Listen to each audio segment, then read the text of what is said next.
Welcome to Healey Falls, lock 15, 16, and 17 of the Trent Severn Waterway. Now, it's kind of interesting where I am right now because today's the 20th of April. And yeah, normally where I'm standing is usually about 10 feet deep water. You can see the concrete wall behind me. You can see that stain line right at the top. There's only normally about a foot of concrete exposed right there. In this area is completely empty. Down there you can barely see lock 15, and I'll do a walk around of that, show you some of that stuff. The swing bridge for Ontario Power Generation to get up to the Healey Falls generating station. And then that way in the distance, just around the corner past the generating station, is the big flight lock, lock 16 and 17. One of two flight locks in the entire system. And I did a video here a couple weeks ago about locks 11 and 12, Rainy Falls.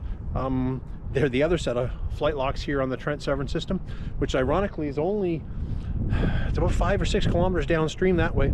So the two flight locks are really close together. I'm in the community of Trent Hills, so ironically you need a lot of locks to get through the hills, and the wind just come back up, and hopefully the GoPro's not kicking up a lot of wind noise in that one.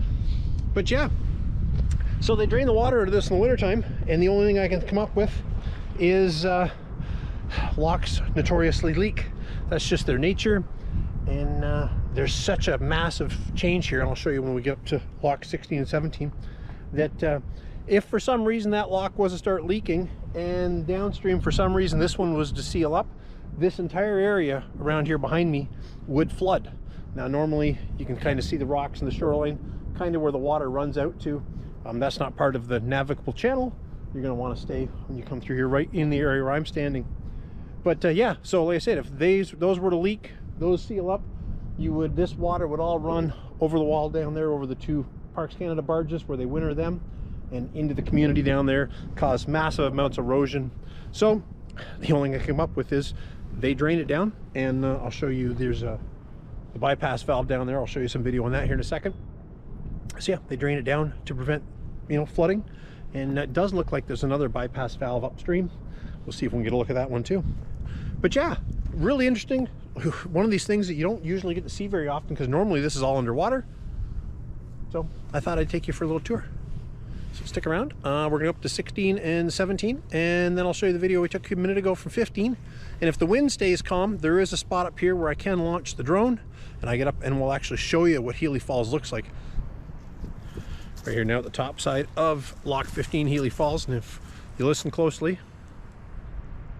maybe the GoPro will pick it up, I'm not sure. But Healey Falls is actually just over there. We're gonna go up and around and see if we can get down and see those a little better. It's a pretty good size. It's far bigger than Rainy Falls, which was in the video. I did a video a couple weeks ago about that. I'll put that up here if you want to see that. Just showing the high water flows. But yeah, lock 15 empty as well. There's a couple feet of water in down there. The cables where you hook your boat lines to when you're going down the lock, I can almost see the clip where they connect to the concrete wall. So there's only a couple feet of water in there when normally there's about 6 or 7 feet. So yeah, so we're gonna go up over, see if we can see the falls over there, and I'll tag that in here afterwards. Stick around.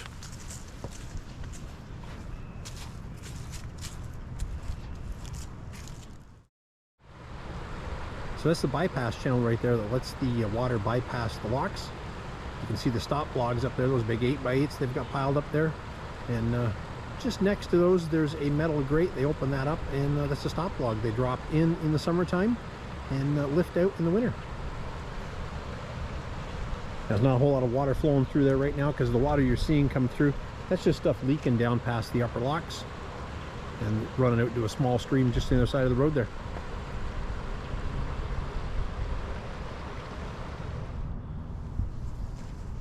Up here, the top side of lock, well, I guess this would be 17 right here of Healey Falls. 16 is just over here. And now it's interesting because 17 is full of water. That lock chamber is completely full.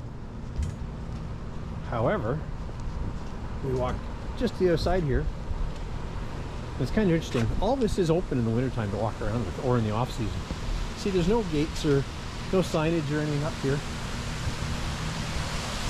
but ooh, that's a long ways down. So I got the 360 camera here on my 11-foot selfie stick. I'll stick that down here in a second so we can have a look. But look at that. I don't know how well that shows in the GoPro.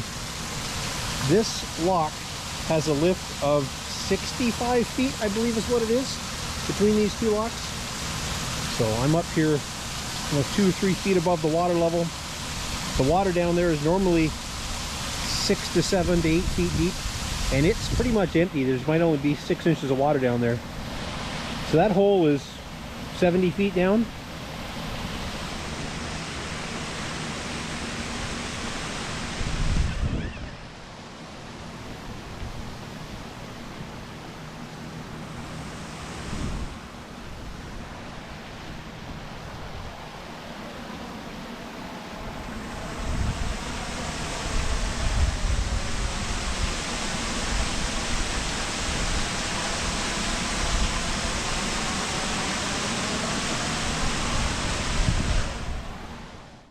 So as promised, a little drone video here.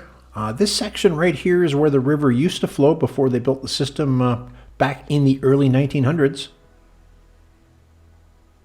Come up over the trees here to Healey Falls. Now I don't get that down low to the falls because I'm trying to maintain visual contact with the drone.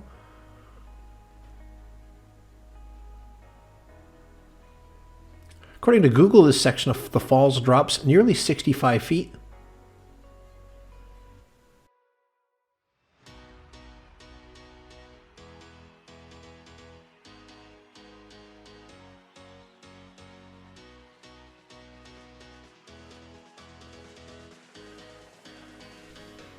Now in the summertime, this section of the river is almost completely dry as they close most of the spillways to redirect the water over to the hydroelectric station.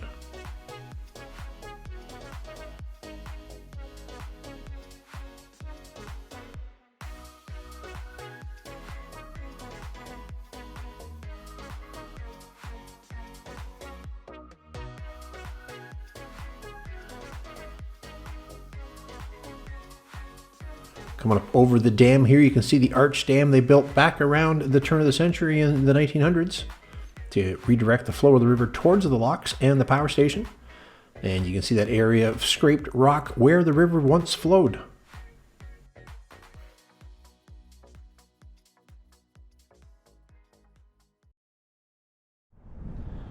Just upstream here of Lock 17, and that's gonna wrap up the video.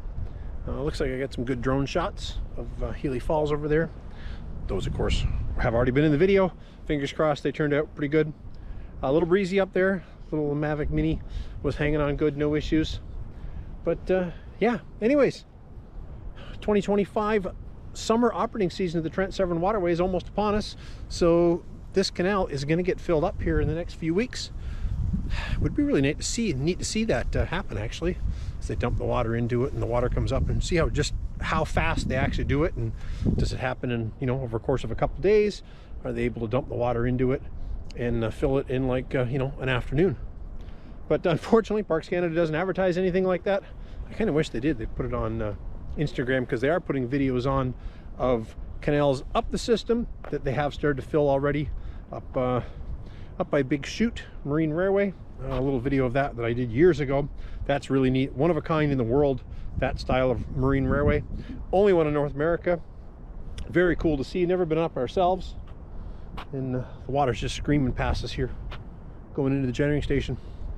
Anyways, hope you enjoyed the video. Hope you stick around and see what's coming up next. It's almost time to put the boat in the water. Until next time, thanks for watching.